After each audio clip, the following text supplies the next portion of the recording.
वसुदेवसुतं देवं कंसचाणूरमर्दनं देवकी परमानंदम कृष्णं वंदे जगद्गुरुम्। तो हमने अभी तक 12 अध्याय समाप्त कर लिए। भगवत गीता का एक 3 भागों में विभाजन भी किया गया है। 1 से 6 अध्याय, 7 से 12 और 13 से 18। 1 से 6 अध्याय जो है उसमें कर्मयोग की प्रधानता है। सभी आ जाता है लेकिन प्रधानता कर्मयोग की है। 7 से 12 में भक्ति योग की प्रधानता है और 13 से 18 में ज्ञान योग की प्रधानता है। एवं जो कुछ बच गया है और धीरे धीरे उपसंहार की तरफ जाते हैं और 18वें अध्याय में करीब करीब पूरा एक बार फिर से रिवीजन हो जाता है। तो आज हम त्रयोदश अध्याय शुरू करने जा रहे हैं जिसका नाम है क्षेत्र क्षेत्रज्ञ योग।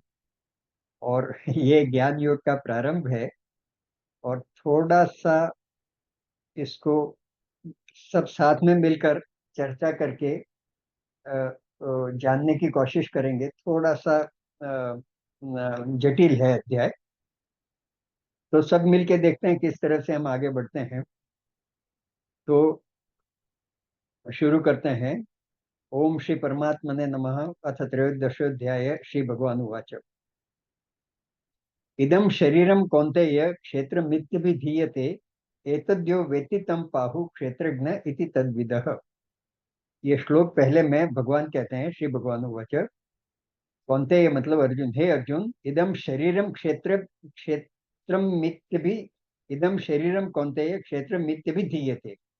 तो कहते हैं कि हे अर्जुन, ये शरीर है, इसको क्षेत्र के नाम से जाना जाता है। क्षेत्र मित्य भी दीयते मतलब क्षेत्र, ऐसा इसको कहा जाता है।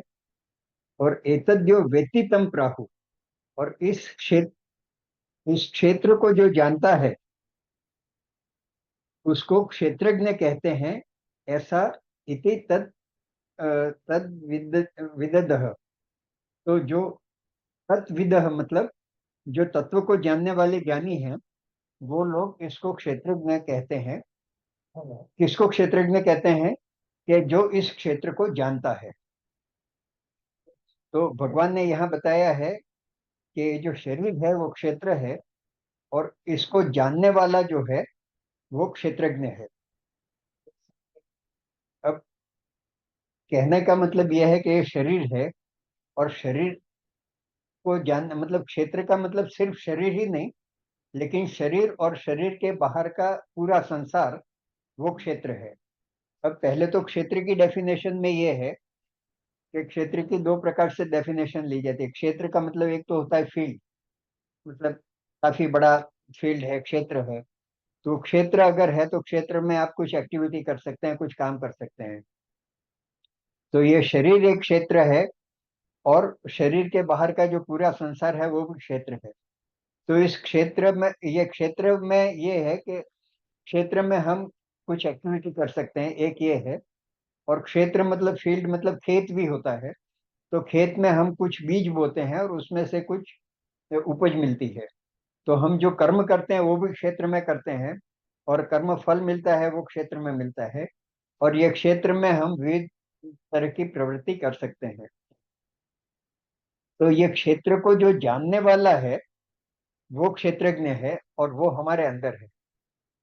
तो अब जैसे हमारे अंदर भी हम, एक छोटा बच्चा है तो भी और हम है तो भी सब जानने की हमारे में एक प्रवृत्ति होती है, जानने की जिज्ञासा होती है कि ये जाने वो जाने। तो वो जब हम कहते हैं कि मैं ये जानता हूँ या मुझे ये जानना है, तो वो किसको जानना है हमारे शरीर में?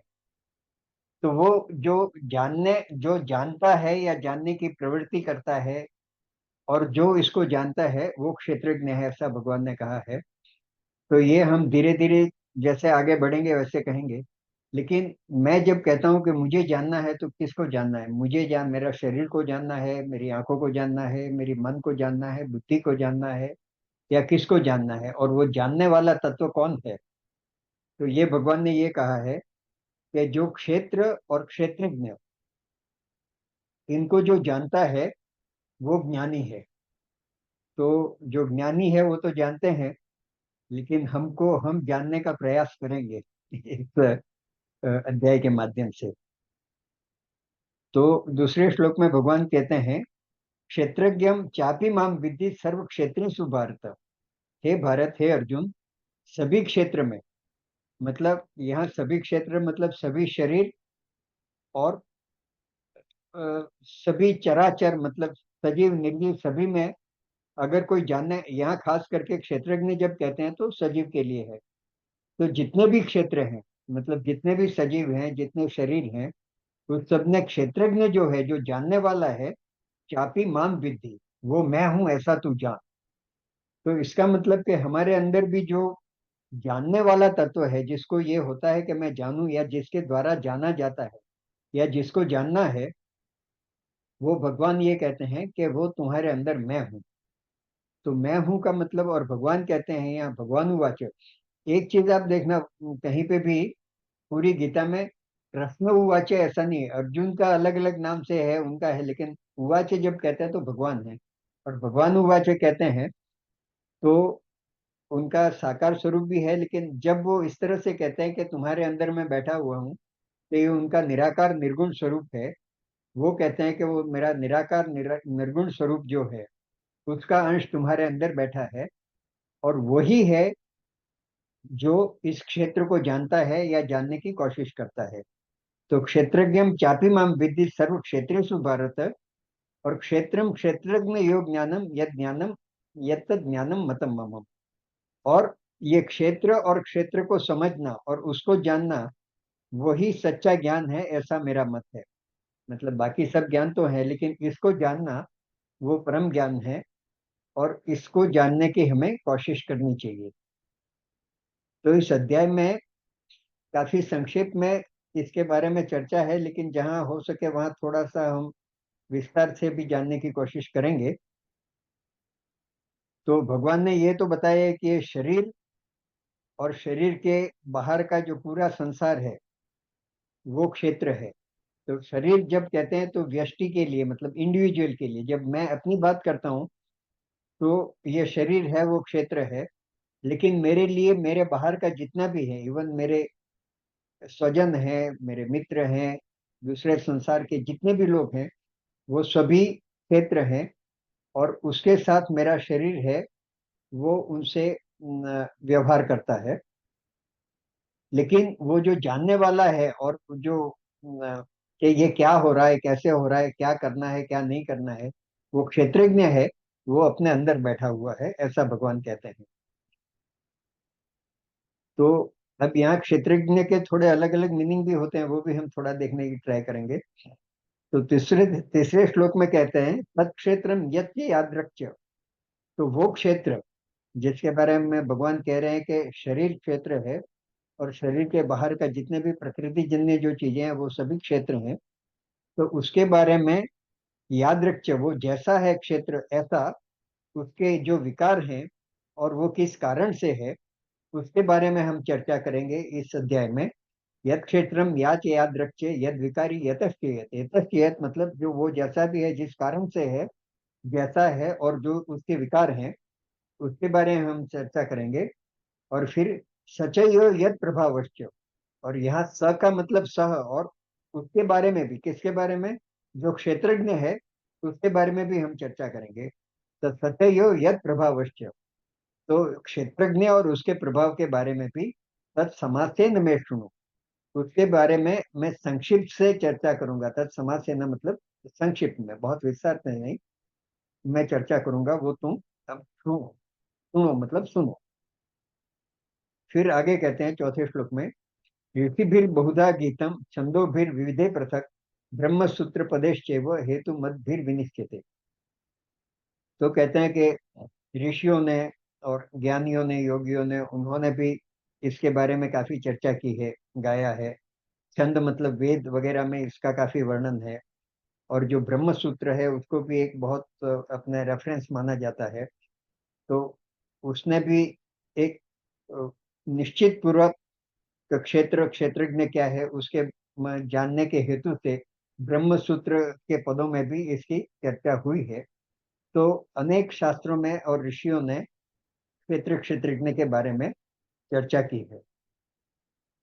अब पांचवा जो श्लोक है वहां पे वो प्रकृति के बारे में बताते हैं, मतलब प्रकृति मतलब क्षेत्र के बारे में। तो यहाँ एक सातवें अध्याय जो ज्ञान विज्ञान योग था उसमें भगवान ने जब अपना परिचय दिया था तो उन्होंने ये कहा था कि मेरी दो प्रकृति है, एक अपरा प्रकृति है और एक परा प्रकृति है। तो उन्होंने अष्टधा प्रकृति के बारे में बताया था।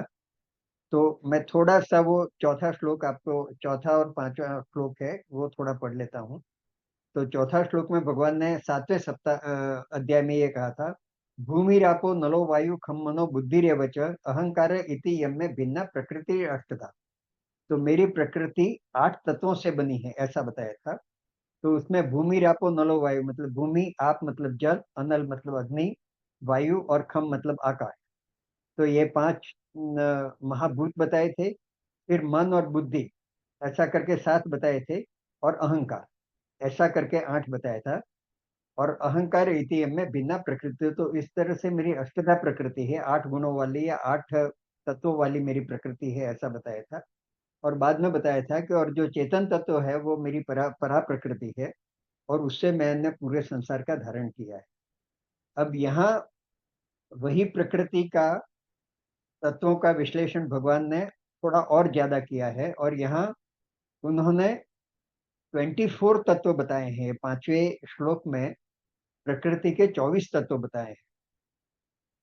तो इसमें महाभूतान्य अहंकारो बुद्धिर व्यक्तमेव च, ये पहली लाइन में वो नीचे से ऊपर चले हैं, लेकिन अपन ऊपर से नीचे चलेंगे। तो एक बताया है अव्यक्त, एक बताया है बुद्धि, एक बताया है अहंकार, और एक महाभूतानी, महाभूतान्य अहंकार। तो महाभूतानी, चलो यहाँ से चलते हैं।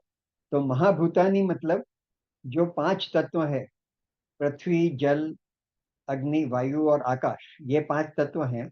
तो ये 5 महाभूतानी हैं। फिर अहंकार, वो छठा तत्व है। और सातवां बुद्धि, महाभूतानी अहंकार, तो 5 और छठा वो।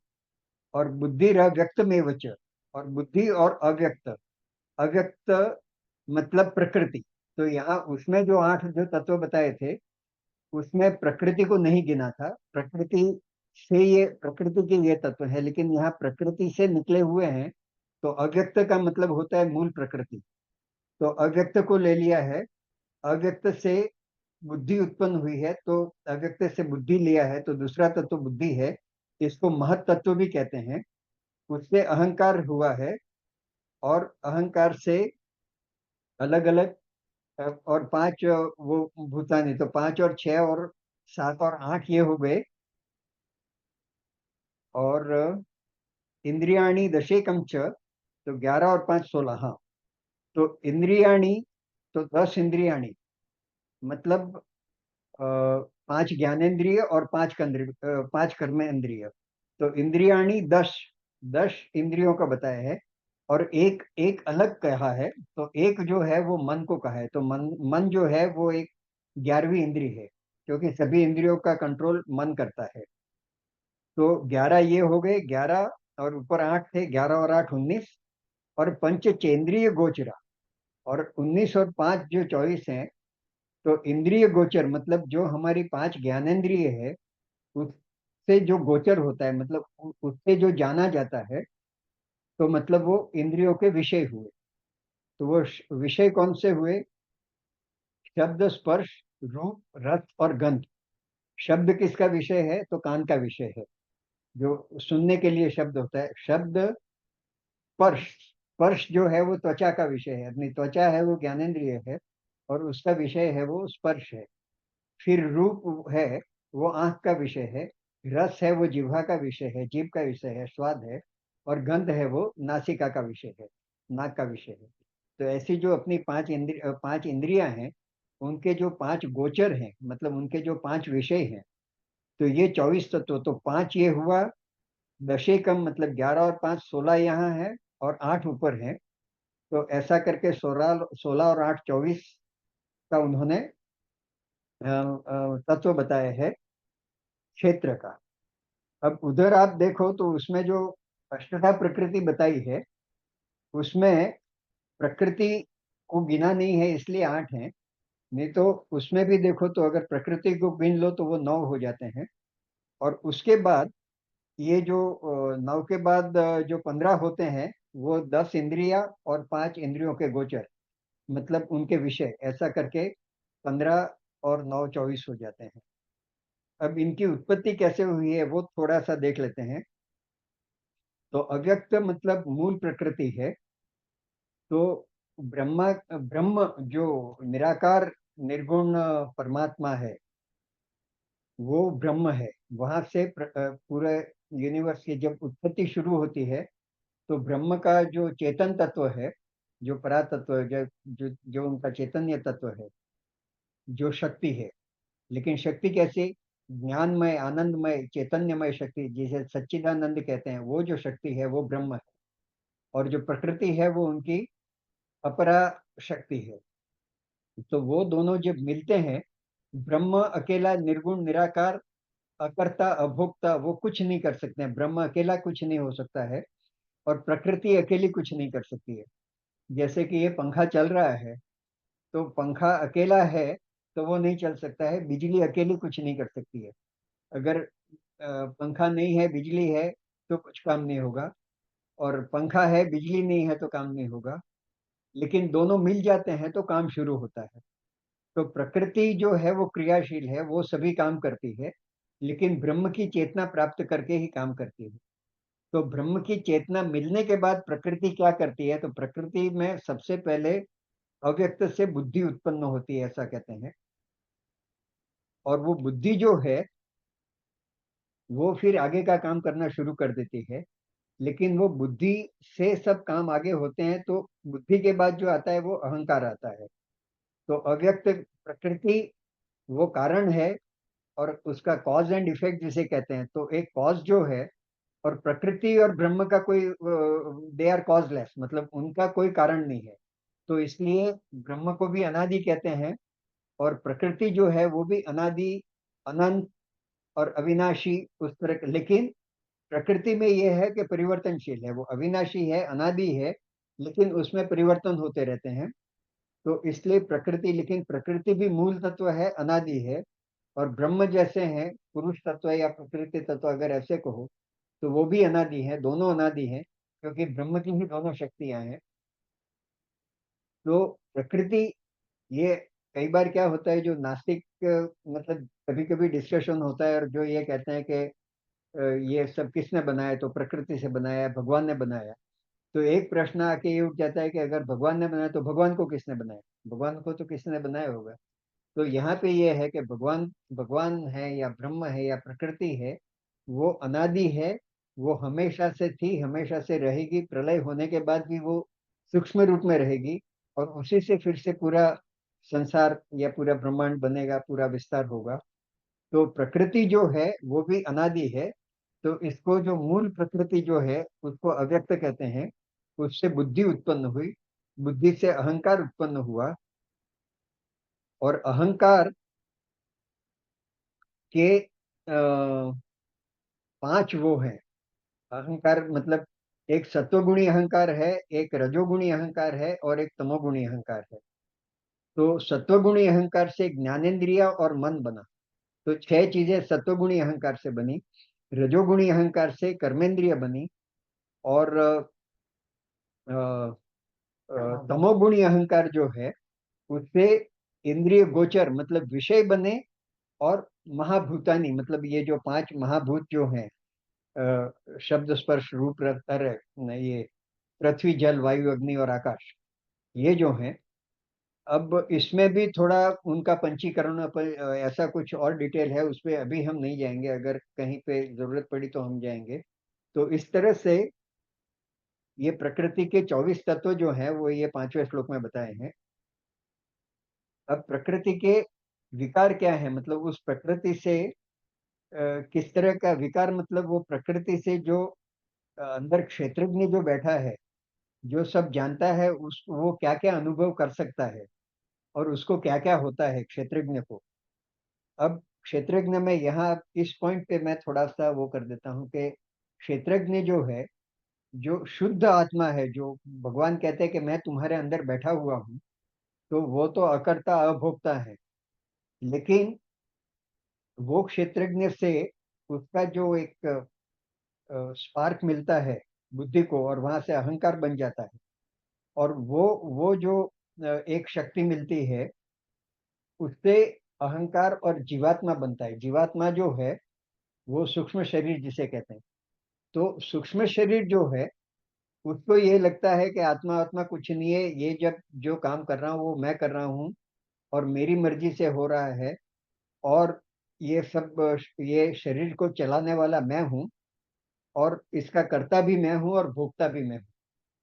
तो वो जो है वो जीवात्मा है। और जीवात्मा जब उसका आकर्षण संसार की तरफ से हो जाता है और वो अपने आप को कर्ता और भोक्ता समझने लगता है, तो फिर वो बंधन में पड़ जाता है। और ये गीता का और जो अपना परम उद्देश्य जो मोक्ष का है, वो यही है कि वो बुद्धि और अहंकार जो पैदा होता है, उसको ये बताना है कि तुम्हारा असली परिचय जो है, वो शुद्ध स्वरूप में जो आत्मा है, जो परमात्मा का अंश है। और दूसरा कि हम लोगों को जो आनंद प्राप्त होता है, सुख एक चीज है और आनंद, परमानंद जो आनंद है, वो आनंद का स्रोत कहाँ है। तो ये है कि संसार जो है, वहां से सुख भी मिलेगा, लेकिन जो चीज आपको सुख देती है वही चीज दुख भी देती है। सुख और दुख दोनों साथ में होते हैं। और सुख और दुख जो होते हैं, वो कैसे कैसे अनुभव होते हैं शरीर को, या अंदर जो जीवात्मा बैठी है उसको अनुभव कैसे होते हैं। तो दूसरे अध्याय में एक बहुत बढ़िया श्लोक था, अभी मेरे को पूरा याद नहीं है वो, लेकिन उसमें ये बताया है कि अपनी इंद्रिय और इंद्रियों का गोचर, मतलब इंद्रियों के विषय, उनके संयोग से सुख भी प्राप्त होता है और दुख भी प्राप्त होता है। जैसे कि आंख है, तो आंख का विषय है कुछ देखना। अब आपको जो अच्छा लगता है ऐसा कोई दृश्य आपके सामने है, और या आपको आपको जो देखने का, आपको देखने की जो रुचि है और जो देखना चाहते हो, ऐसा कुछ आप देख रहे हो, तो सुख प्राप्त होगा। लेकिन वही आंख और वही दृश्य कोई अरुचिकर दृश्य है, जो आपको प्रिय नहीं है, और वो देखने से आपको दुख हो सकता है, तो वही इंद्रिय और वही इंद्रिय का विषय हमको दुख भी देता है। इसी तरह से कान है, तो जो हमको रुचिकर है वो सुनेंगे तो हमको सुख मिलेगा, लेकिन अरुचिकर सुनेंगे तो दुख मिलेगा। तो और सुख और दुख का अनुभव हमेशा इंद्रिय और विषय के संयोग से होता है, पहली बात यह है। और जो विषय हैं वो हमको सुख दे पाते हैं। जैसे जीभ है, तो स्वाद है, तो जो स्वाद हमको पसंद है, कुछ अच्छा मीठा या हल्का सा तीखा, अभी बरसात का मौसम है तो पकोड़े खा लिए, तो वो सुख मिलेगा, दैट इज फाइन। लेकिन वही चीज ज्यादा तीखा आ गया या कुछ अरुचिकर आ गया या ज्यादा खा लिया, तो तुरंत नहीं तो बाद में भी दुख प्राप्त कर सकता है। तो हमारे अंदर जो जीवात्मा है, उसको जो सुख दुख का अनुभव होता है, उसका सिर्फ और सिर्फ कारण ये पांच ज्ञानेंद्रिया और उसके पांच विषय। और वो सुख भी देते हैं और दुख भी देते हैं। और वो नित्य नहीं है, अनित्य है और आने जाने वाले हैं। अनित्य का मतलब क्या, कि हमको कुछ खाने से सुख मिलता है, तो खाया सुख मिला, और खाया सुख मिला, और खाया तृप्ति हो गई।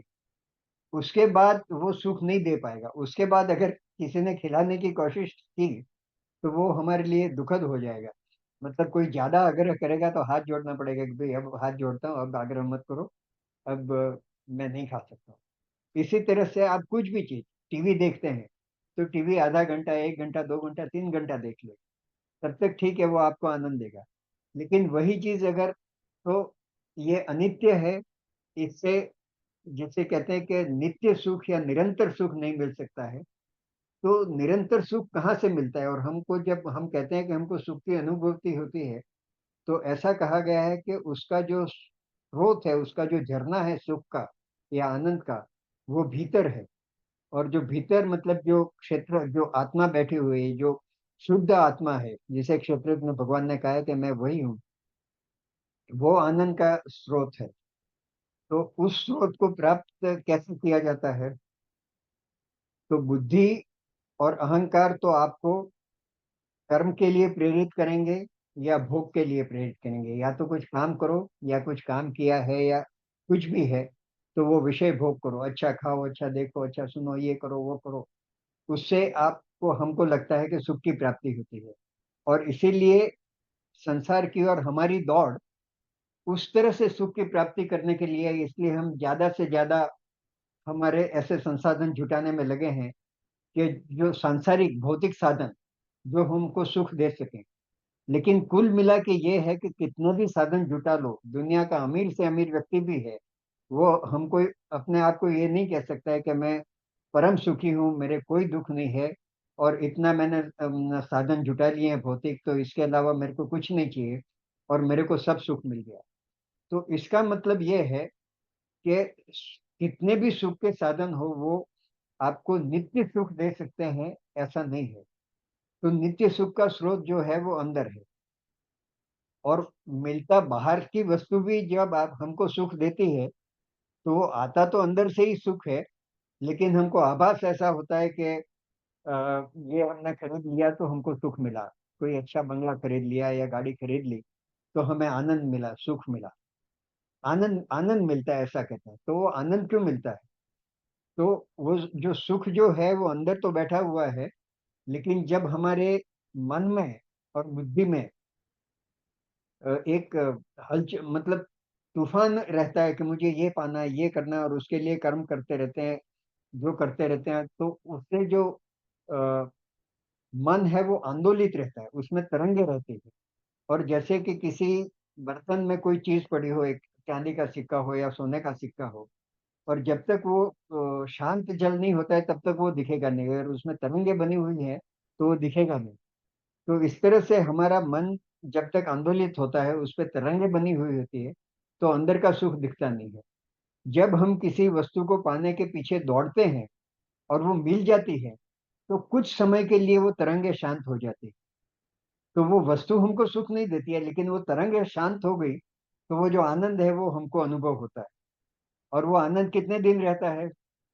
आपकी नई नई कुछ गाड़ी है या बंगला है, जो भी आया, तो महीना रहेगा, 2 महीना रहेगा, 3 महीना रहेगा, उसके बाद वो सब, वो जो आनंद है जो इमीडिएट मिला, और सबसे पहले बहुत अच्छा आनंद मिला, आते ही तुरंत तो खुशी खुशी हो गई, आहा कुछ नई चीज आ गई। लेकिन फिर से तरंगे शुरू हो जाएंगी, फिर से वो जो आनंद है वो दब जाएगा। तो इसका अनुभव कैसे करना? तो अगर कुछ क्षण के लिए हम अकर्ता और अभोक्ता बन जाएं, तो अकर्ता और अभोक्ता कैसे? अकर्ता तो बन सकते हैं कि कुछ काम नहीं करना है, और भोक्ता मतलब किसी भी विषय का हम आनंद नहीं लें, मतलब कोई भोग भी नहीं करें। तो शारीरिक रूप से ये करना संभव है, लेकिन फिर भी वो आनंद क्यों नहीं आएगा? क्योंकि एक जो 11वीं इंद्री है जो वेरी स्ट्रांग है, बहुत शक्तिशाली है, और वो मन है। तो आप कितना भी चुपचाप किसी कमरे में बैठे रहें, अकर्ता बन के, अभोक्ता बन के, लेकिन जो वो मन रूपी इंद्री जो है, वो निरंतर कुछ न कुछ काम करती रहेगी और कुछ न कुछ भोग लेती रहेगी। कैसे? तो मन कैसे काम करती रहेगी? मन या तो हम विचार करते रहेंगे, किसी से ये करना है, वो करना है, यहाँ जाना है, वो जा नहीं रहे, बैठे यही है, लेकिन कहीं जाना है तो उसका प्रोग्राम। मन में बैठे बैठे आप किसी से झगड़ा भी कर सकते हैं, किसी से बातचीत भी कर सकते हैं। तो वो करतापना, ये कभी ये बताना है, खाना शाम को बनाना है, ये करना है, वो करना है, तो वो जब तक वो मन में विचार चलते रहेंगे, और उसी तरह से कुछ आनंद के मतलब जिसे कहते हैं ना, वो शेख चल्ली के विचार, कि ऐसा हो जाएगा तो ये होगा, फिर हम यहाँ जाएंगे, यूएसए जाएंगे, ये घूमेंगे, वो घूमेंगे। तो मानसिक रूप से हम कर्म भी करते रहते हैं और मानसिक रूप से भोगता भी रहते हैं। और वो जब मन में कर्ता और भोक्तापना रहता है, तब तक भी आनंद का अनुभव नहीं होता है। तो फिर मतलब जागृत अवस्था में तो वो जो परम आनंद है वो नहीं मिलता है। तो दूसरी अवस्था है कि स्वप्नावस्था, सो जाओ। तो स्वप्नावस्था में तो मन जो है वो अपना संसार खड़ा कर देता है। जब स्वप्न आते हैं तो एक अपना संसार खड़ा हो जाता है, और उसमें तो जागृत अवस्था से भी ज्यादा काम होते हैं और ज्यादा भोग हो जाते हैं, तो उसमें भी वो आनंद नहीं आता है। लेकिन अगर आप गहरी निंद्रा में हैं, बहुत सुषुप्ति अवस्था कहते हैं, कि जिसमें न स्वप्न है न कुछ है, तो उस समय में आप सचमुच अकर्ता और अभोक्ता बन जाते हैं। और उस समय जो प्रसन्नता का आनंद आता है, 5 मिनट की भी गहरी जो नींद है, वो हमको बहुत बड़ा आनंद देती है। और उस समय हम ब्रह्म के बहुत नजदीक चले जाते हैं, ऐसा माना जाता है। तो जो जो समाधि अवस्था या तुरीय अवस्था जो कहते हैं लोग, वो ये है कि आप जागृत अवस्था में भी अपने को मानसिक मतलब रूप से अकर्ता अभोक्ता हो जाओ। लेकिन एक भगवान ने एक हिंट देने के लिए, कि जैसे गहरी निंद्रा में तुम कितना भी तुमको दुख हो, लेकिन तुमको परम आनंद मिलेगा, और वो जो शांति मिलेगी, वो जो थकान आपकी निकल जाएगी, ऐसी जागृत अवस्था और स्वप्नावस्था में नहीं होती है। तो उस अवस्था को अगर मानसिक रूप से हम प्राप्त कर सकते हैं, तो वो हमारे लिए शांति का आनंद का स्रोत हो सकता है। थोड़ा सा इस अध्याय से हटके, श्लोक से हटके हमने आगे किया, तो लेकिन ये थोड़ा चर्चा करने का मुझे ठीक लगा, तो मैंने कर दिया। तो यहाँ ये छठे अध्याय में जो कहते हैं कि इच्छा है, इच्छा मन से जागृत होती है। द्वेष है, वो मन से जागृत होता है। सुख दुख है, वो शरीर से भी होते हैं, शारीरिक मतलब बाह्य स्थूल शरीर से भी, और मन से भी हो सकते हैं। तो ये सब क्षेत्र के विकार है योग का। क्षेत्र में मन भी आ जाता है, बुद्धि भी आ जाती है। तो इच्छा द्वेष, सुख दुख शारीरिक और मानसिक, संघात मतलब शरीर, संघात मतलब पूरा शरीर का जो समूह है, इंद्रियों का समूह को संघात कहा है। उसमें चेतना मतलब प्राण शक्ति, ये चेतना का मतलब वो ब्रह्म शक्ति आत्मा नहीं है, लेकिन आत्मा का रिफ्लेक्शन होके जो ये मशीन चलता है, और उससे जो चेतना होती है, तो उसमें भी कभी शक्ति ज्यादा होती है, कभी कमजोर होती है, कभी चंचल होती है वगैरह। और धृति, कभी कभी दृढ़ निश्चय है। तो ये 7 तरह के जो हैं वो क्षेत्र के भी, इच्छा द्वेष सुख दुख संघात चेतना और धृति, ये 7 क्षेत्र के मुख्य मुख्य विकार बताए हैं। उसके बाद अभी 47 तो हो गया है, तो 7वां 8वां 9वां और 10वां जो है, वो कुछ गुण हैं, जैसे अमानित्व, अदम्भित्व, अहिंसा, शांति, आर्जवम, आचार्योपासनम, शौचम, स्थैर्य, मात्म विनिग्रह। तो खाली इसको थोड़ा डिस्कस कर लेते हैं। लेकिन ये जो है वो जैसे 12वें अध्याय में वो जो अद्वेष्टा सर्वभूतानां मैत्र करुणा एवं वो गुण बताए, तो उस तरह के ही दैवी गुण ही है। लेकिन इसका अंत में जो नाम दिया है, वो इन गुणों का नाम ज्ञान दिया है, कि ये जो गुण है वो ज्ञान है, बाकी सब अज्ञान है। ऐसा कहा 11वें श्लोक में, एतद ज्ञानम इति प्रोक्तम अज्ञानम यदतोन्यथा, अन्यथा इसके अलावा जो है वो सब अज्ञान है। तो इन गुणों को उन्होंने ज्ञान बताया, क्योंकि हम ज्ञान योग की चर्चा कर रहे हैं। और वो इसलिए बताया है कि ये गुण डेवलप होने से आप ज्ञान योग में आगे बढ़ सकते हैं। तो ज्ञान योग में आगे बढ़ने के लिए ये है, वही इनको डेवलप करना वही ज्ञान है। और अन्यथा मतलब इसका विपरीत जो है वो अज्ञान है, ऐसा 11वें श्लोक में बताया है। तो अमानित्वम, अब अमानित्वम जो है, खाली इसी को हम देख लें, तो ये कहते हैं कि मान की इच्छा नहीं रखने की। अब मान की इच्छा नहीं रखना मतलब क्या? मान हमको कहाँ से मिलता है? मान, हम अपने आप को खुद मान नहीं दे सकते। तो मान हमको बाहर से मिलता है। तो बाहर का जो क्षेत्र है, तो मान के लिए हमको क्षेत्र के साथ संयोग करना पड़ेगा, क्षेत्र के साथ आकर्षण करना पड़ेगा, क्षेत्र के साथ तादात्म्यता बनानी पड़ेगी। तो हमको बार बार ये होगा कि हमको अगर मान चाहिए, तो हम क्षेत्र की तरफ आकर्षित होंगे।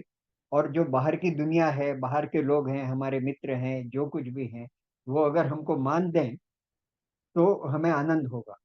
लेकिन वो मान कहाँ से मिलता है? क्षेत्र से मिल रहा है, प्रकृति से मिल रहा है, आपके अंदर से नहीं आ रहा है। तो वो आज जिसने मान दिया, कल आपको अमान भी कर सकते हैं, गालियां भी दे सकते हैं। तो इसलिए अमानी होने का मतलब यह है कि 12वें अध्याय में भी ये बताया था कि सम शत्रु च मित्रे च तथा मानापमानियो, के शत्रु और मित्र से भी सम रहना, और मान और अपमान में भी सम रहना। एक ये बताया था, और 12वें अध्याय में ये भी बताया था, तुल्य निंदा स्तुतिर मौनी, कि निंदा और स्तुति में तुल्य रहना। कोई आपकी स्तुति कर ले, प्रशंसा कर ले, उसका मतलब ही मान देना है। तो उसमें क्या, हाँ हाँ मान नहीं सकते, लेकिन जिसने अभी स्तुति की, आपके पीठ फिरते ही वो निंदा भी कर दे, और हो सकता है कि आपके सामने भी निंदा कर दे। तो ये सब चीजें जो है वो क्षेत्र से मिलती है, हमको बाहर से मिलती है, प्रकृति से मिलती है। और ये जो प्रकृति से मिलती है वो आने जाने वाली है, अनित्य है, और वो दोनों सुख भी दे सकती है, दुख भी दे सकती है। तो ज्ञान मार्ग में आगे बढ़ना है, तो सबसे पहला गुण, सबसे पहला अमानी होना जरूरी है। बाहर से मान के आशा मत रखो। तो अमानित्वम, अदम्भित्वम, और दंभ। दंभ हम करते हैं, मतलब हम जो हैं उससे अलग बताना चाहते हैं। हमारे में जो काबिलियत है, जो दुर्गुण है या गुण है, उसको छुपाना चाहते हैं और अपने गुणों को बताना चाहते हैं। और हमारी जो कमियां हैं उसको छुपाना चाहते हैं। तो हम किसको बताना चाहते हैं? क्षेत्र को बताना चाहते हैं, संसार को बताना चाहते हैं। संसार के लिए दंभ करते हैं। तो दंभ करना मतलब फिर से क्षेत्र के साथ आत्मीयता करना है। तो ये पूरे भगवान, ये 13वें अध्याय में ये कहते हैं कि जिसने क्षेत्र और क्षेत्रज्ञ को पूरी तरह से जान लिया, उसने सभी ज्ञान प्राप्त कर लिया।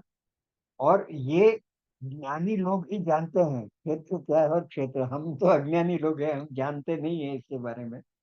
लेकिन हम जानने का प्रयत्न करेंगे, और हमारे अंदर जानने वाला क्षेत्रज्ञ बैठा है।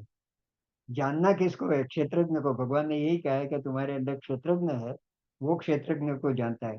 तो हमारा क्षेत्रज्ञ हमको ये जानने में कितनी मदद करता है, और हम इस अध्याय को कितना समझ पाते हैं, वो अब आगे देखेंगे। आज हम यहाँ ही समाप्त करते हैं। जय श्री कृष्ण।